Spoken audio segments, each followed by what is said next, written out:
کمخونی در اکثر آقایان و خانم‌ها وجود دارد و اینکه کمخونی بیماری نیست بلکه نشانه بیماری است. معمولاً کمبود آهن بیشتر به دلیل عدم دریافت آن از طریق مصرف مواد غذایی مناسب ناشی می شود. بیشتر خانم‌ها در معرض کمبود آهن قرار می گیرند به خاطر اینکه هر ماه به دلیل عادت ماهانه آهن از دست می دهند که باید به فکر جبران آن باشند. نوجوانان، خانم‌هایی که خونریزی زیاد دارند، خانم‌های باردار، زنان شیرده یا خانم‌ها در آستانه یائسگی بیشتر در معرض کمبود آهن قرار می‌گیرند. آهن نقش اساسی در ساخت هموگلوبین‌های خون دارد و زمانی که خون از طریق خونریزی هدر می‌رود، احتمال کمخونی نیز بیشتر می‌شود. گزنه، گیاه گزنه و برخی از جلبک‌ها سرشار از آهن هستند. برای اینکه بتوانید آهن موجود در سبزیجات را به خوبی جذب کنید، باید آنها را با ویتامین C مصرف کنید تا بیشتر جذب بدن شود. مزیت برتر گزنه این است که این گیاه سرشار از آهن و همزمان ویتامین C می باشد. برای رسیدن به نتیجه سریع و دلخواه کمخونیتان را با گزنه درمان کنید که هم طبیعی است و هم خیلی زود نتیجه را می بینید. می توانید به مدت چند هفته روزانه برگ تازه گزنه مصرف کنید یا اینکه دمنوش گزنه درست کنید، به این ترتیب که برگ‌های تازه یا خشک گزنه را در آب جوش بریزید و بگذارید به مدت 10 تا 15 دقیقه دم بکشد. می توانید از پودر گزنه استفاده کنید. توجه داشته باشید که کپسول‌های گزنه نیز در عطاری یا داروخانه‌ها وجود دارد که می توانید از آن استفاده کنید. خرما به تنهایی یا به همراه لبنیات و یا گردو و بادام برای فعالیت‌های سنگین، روزه گرفتن، خستگی مفرط و فعالیت‌های فکری که احتیاج به انرژی زیاد دارند بسیار مفید است. فیبر یا الیاف خرما می‌تواند به کاهش چربی کمک کند. به علت داشتن قند، موسیلاژ و مواد پکتیکی نرم کننده سینه و ضد سرفه است. خرما همچنین قوای جنسی را افزایش می‌دهد. آهن موجود در خرما برای جبران کمخونی مفید است. ترکیبات مهم آن از جمله منیزیم دارای اثرات ضد سرطانی میباشد. میزان قابل توجه فسفر خرما در فعالیت‌های فکری بسیار مؤثر است. خرما همچنین اسید بیش از حد معده را خنثی می‌کند. با توجه به مصرف بسیار زیاد و طولانی خرما در دنیا، تجربیات زیادی از خواص خرما در فرهنگ‌های ملل مختلف وجود دارد که بسیاری از آنها در سال‌های اخیر از نظر علمی تایید شده‌اند. مواردی از آثار تجربی گزارش شده خرما در فرهنگ‌های عامیانه جهان به شرح زیر می‌باشد.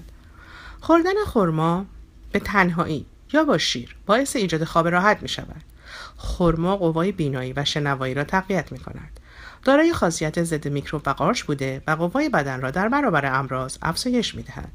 باعث افزایش شیر مادران و همچنین آرامش در دوران بارداری می‌شود. هضم کننده غذا و مقوی معده است.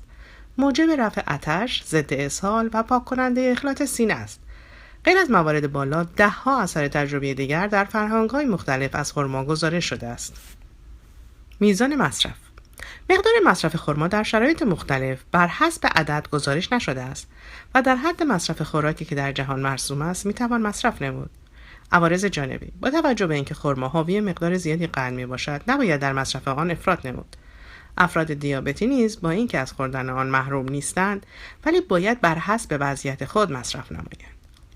مهمترین اثرات گزارش شده: ضد کمخونی، ضد سرطان روده بزرگ، کبد، دهان، طحال، معده، گلو، رحم، ضد قارچ کاندیدا، ضد یبوست، ضد سرفه، ضد اسهال، ضد تب، درمان آنفولانزا، رفع سردرد، ضد میکروب، بهبود هموروئید، محافظ کبد، ضد التهاب، افزایش دهنده قوای جنسی، ادرار آور، خرط آور، بهبود درد معده، رفع تشنگی، رفع تهوع و استفراغ و دارای خاصیت استروژنی است.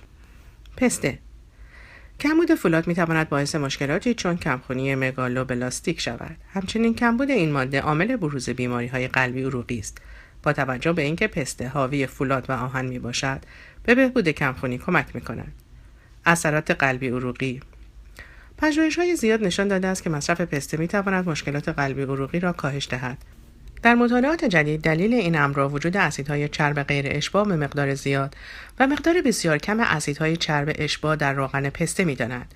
پژوهشگران اعلام نمودند که پسته به علت داشتن روغنی که حاوی مقدار زیاد اسیدهای چرب غیر اشباع و کمی اسیدهای چرب اشباع میباشد در کاهش کلسترول و در نتیجه کاهش بیماری‌های قلبی مؤثر است.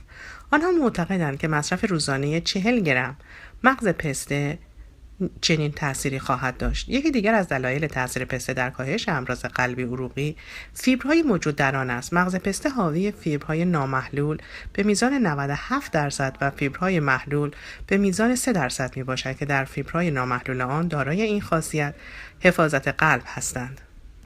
زیره سیاه مهمترین خواص زیره ضد نفت، درد و اسپاس به آن می باشد که مشابه رازیانه یا میوه‌های دیگر خانواده جعفری است. از اثرات دیگر آن می توان آثار محرک معده برای هضم غذا، ادرارآور، ضد کرم، ضد تشنج تا حدی قاعده آور به عنوان نیرودهنده را نام برد.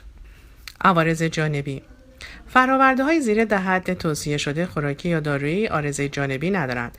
مصرف بیش از حد و یا طولانی مدت آن برای افرادی که التهاب کلیه دارند توصیه نمی‌شود. همچنین مصرف بیش از اندازه یا طولانی مدت اسانس زیره ممکن است باعث صدماتی به کلیه و کبد گردد.